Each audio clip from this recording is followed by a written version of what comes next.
God's got great things for you, and He's got amazing things for your family and for your children. And ultimately, this is for a generational impact, right? To expand His Yes. kingdom here on earth. You're in for a treat today. I'm including a short clip of my coaching call with Chloe where we dive into one small scheduling struggle and find a solution that's actionable and doable. Don't dismiss things that seem small in your life because they do matter and make a huge difference in your daily life when you make adjustments to the small things. Is it hard to make healthy food choices and find time to exercise because you're too busy? Welcome to Self Care for Busy Moms. I'm your host, Susan. That was me, overwhelmed with my kids' schedules, running things smoothly and ignoring the stress that was affecting my body. But then I found ways to bring myself back to health with food, exercise, and Christ. I can't wait to share them with you too. Get your step counter and remember the sunscreen. It's time to get started on your self care. Friend, have you ever reached the end of the day and thought, why is it so hard for me to take care of myself? I mean, you love your family deeply. You're running kids to sports, managing schedules, making meals, and trying to be everything for everyone. Yet, your own health keeps getting pushed to the bottom of the list. I've been there. I remember wanting to eat healthier, move my body, and feel stronger again, but feeling completely undisciplined. I tell myself, I'll start tomorrow. And then tomorrow came with practices, laundry, exhaustion, and taking care of all the to-dos. I wasn't lazy. I wasn't broken. I just didn't have structure that fit my season.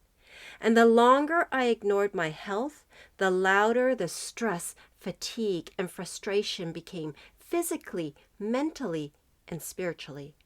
Until I started a momentum to my self care that started with one small habit.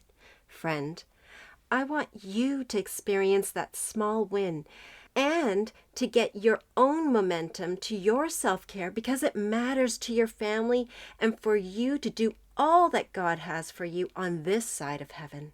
So come over to suroselfcareforbusymoms.com/coaching. Again, that's SURO selfcareforbusymoms.com/coaching to see if this might be the answer you have been praying for. We talked a little bit about your morning routine and how I thought you were doing such a fabulous job with that. Yay, A plus. Thank you. But I guess the first question I wanted to talk about is really self-care. Like, what does self-care look like to you? Because it looks different for every woman, and I just want to meet everyone with where they're at. Mhm. Yeah. I I think I'm really good at being productive when I'm not pregnant and getting things done. But then to rest, especially like I'm a newlywed, figuring out what that looks like, it's very different from what it looks like for my husband. And so that is kind of difficult. Yeah, I think for me, I really like to read. So having time to be like by myself reading, um, that's like the one thing that I can think of. And maybe like a hot drink, like a tea or something. Yes, absolutely. So self-care for you in your perfect imagination would be like cozying up with a nice cup of tea and reading something very interesting. Yeah, Awesome. and to be honest, it's funny you said about the night routine. I think the most luxuriant kind of self-care would be to actually have a night routine. Something that to me feels like true self-care, where you're like winding down, you have a slow routine before bed, and then you're like, you sleep well because you're not like going, going, going, and then sleep. Right, right. Absolutely. So interesting you brought that up because my whole journey to this whole self-care for me was really first establishing like an evening routine. Yeah, Really? it actually was like Okay. for the longest time, I was just like the picture I'm thinking of is like a candle with both ends burning. I Yes. was literally like running around just in chaos and just trying to figure things out. And I felt like I was putting fires out all the time. And so that's just basically how I was. And When my fourth son was born, I think that was probably the most difficult time in my life because like I had an 11-year-old, 9-year-old, 5-year-old, and then a newborn. Oh my So God. it was really, really hard.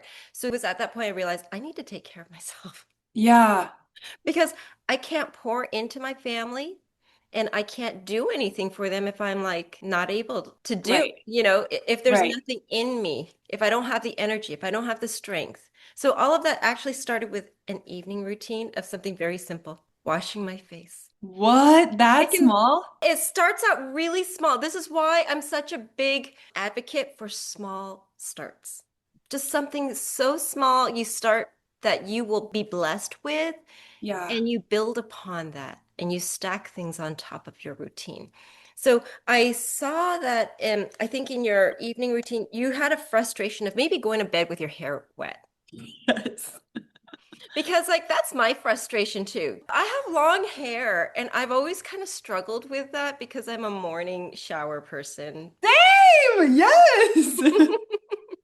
Before I get to what I felt I did, I want to ask you what you think would be helpful. Let's just brainstorm for you. Like that scenario. Just let's take a look at that one scenario of going to bed with a hair wet. We don't like that. I don't like that Yes, either. It feels gross. it does. And I don't feel beautiful. Yes. So, what would be something that comes out from like your situation with your family dynamics with you and your husband? What would be a good solution for that?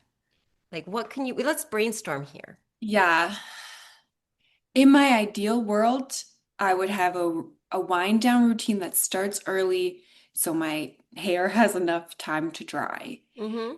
Um, but the problem is I just don't know how to get there because by the time the evening has come, I feel like too chaotic Mm-hmm.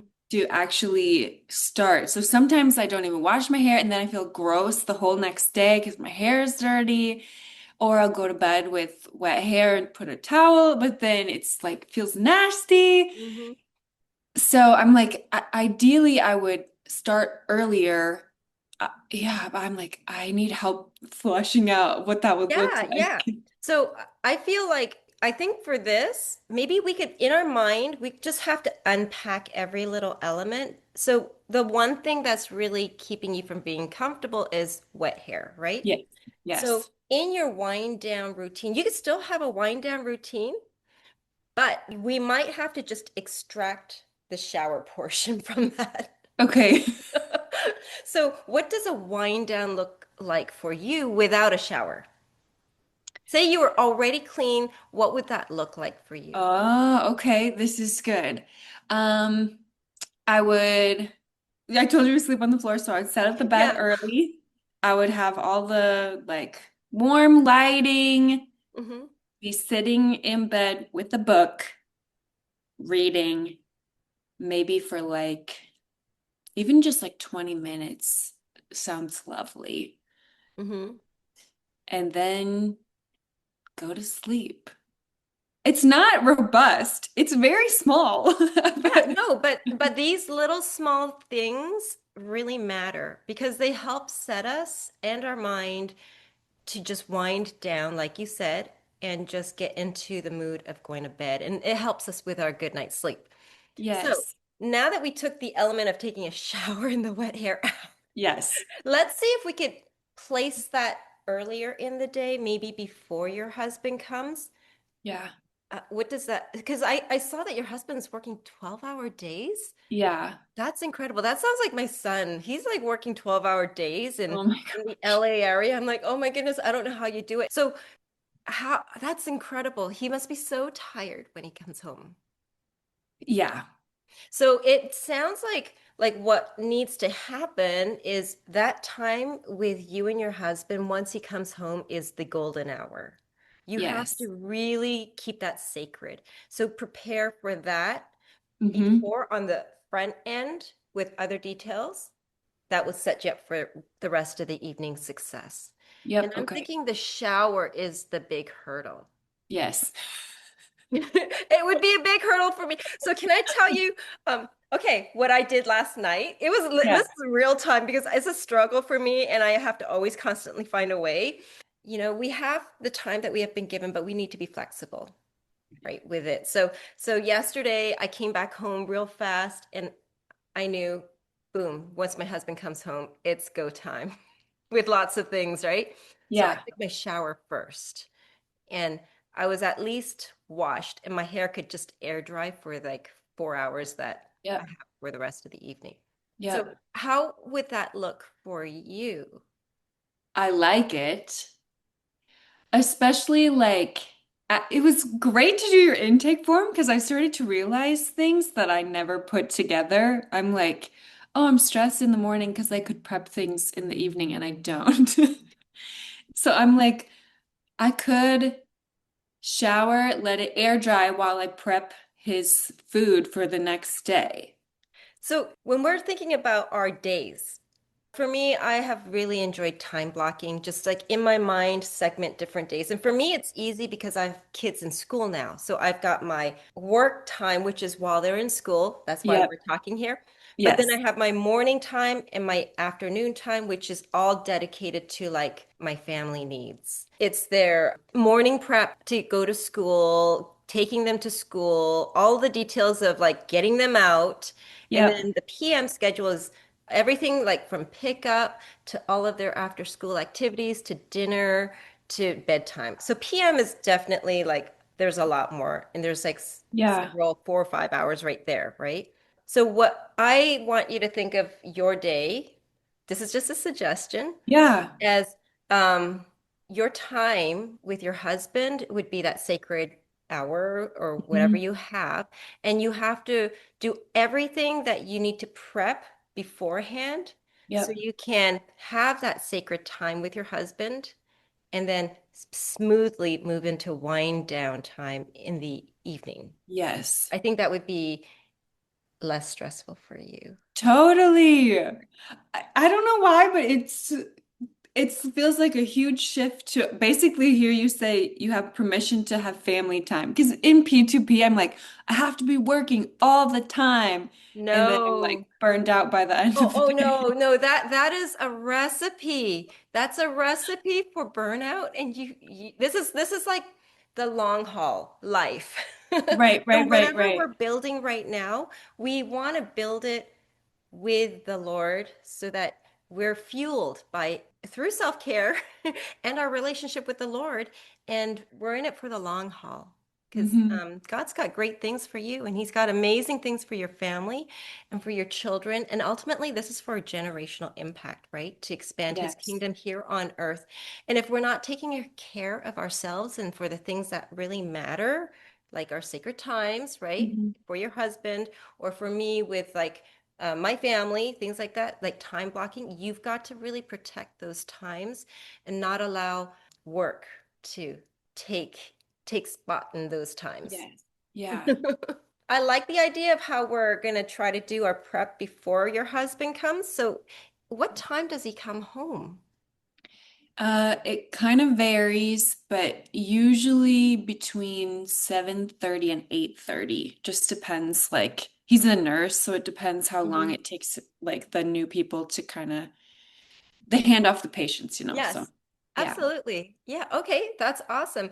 So that how long will it take for you to do just in your mind, like your showers and whatever prep you wanted to do for your husband and his lunch the next day? Because then that could be like all done in one, like mentally, you could think of that as one time block. Yes, totally. I like that a lot. Um, I want to say an hour and a half or 2 hours just so it's not because I don't want to feel rushed before Hmm. bed. So just to be able to go leisurely in a not stressful way. Yeah, Okay, like I'm gonna say so two like hours. 2 hours, right? Yeah. Okay, so if he's home, and do you both eat dinner together, or does he I eat dinner at home? I want to because I love him and I love being with him, but I don't want to because it's just hard on the gut to go to Yeah. bed right after eating. So I would rather finish eating before he came home. Okay. No, Yeah. I'm that way too because I don't like eating late. Our gut needs a rest. Yes. I feel like we're very similar in our health outlook. Yes. I'm very glad this is good. Yes, yes, no, this is awesome. So, like, how about we start 5 o'clock as your target? What I normally do is I set an alarm. I set an alarm on my clock. And Okay. there's a couple ways you could do it. You can either just put a daily alarm for 5 p.m. just Yep. on your phone, or you could schedule it in your Google Calendar and say 2 hours, however you want to call it, like basic needs maintenance or something like Yeah. that, taking care of family maintenance, that Yes. type of stuff, right? Yeah. And in your mind, you just see that as one block in your schedule. Right. Um, and that can be like an alarm for you. So for me, I get so into whatever I'm doing that I forget time. I'm really into whatever I'm doing and like I was like, "What? Oh my goodness. I'm rushing last minute. Like I Yep. have to rush to pick up my kids. I have to rush to pick, whatever it is." Yeah. So I feel like these are little tools that I've been doing. I have to keep myself accountable. So set up an alarm, even if Hmm. it's like 5 minutes before 10 or whatever it is that you'll need to give yourself time to get into the situation of, okay, now it's go time for Yep. this block Yep. and what I need to do to prepare myself for success for the rest of the evening. Yeah. Perfect. That's so good. I literally have like a time block at 7, which I never follow because I don't know what my bedtime routine is. So I'm like, I have it in my calendar. So this is perfect to just add a like family prep, whatever, time block right Exactly. before. Yeah, yeah, yeah. Because then you do have that wind down time, and it's not stressed, and your hair's mostly dry at that point. Hallelujah. I know. The little things, right, that really help. Hey, Mama! Thank you for listening to the end. If you enjoyed today's episode, would you bless another mom who's looking for simple routines to feel healthy again? Also, please leave a quick review for the show on Apple Podcast. I'm always so encouraged to know that this podcast is helping you. Together, we can encourage one another for long-term strength and health because it matters to our families and for future generations to come. Just a reminder that I am not a substitute for medical advice. God bless you.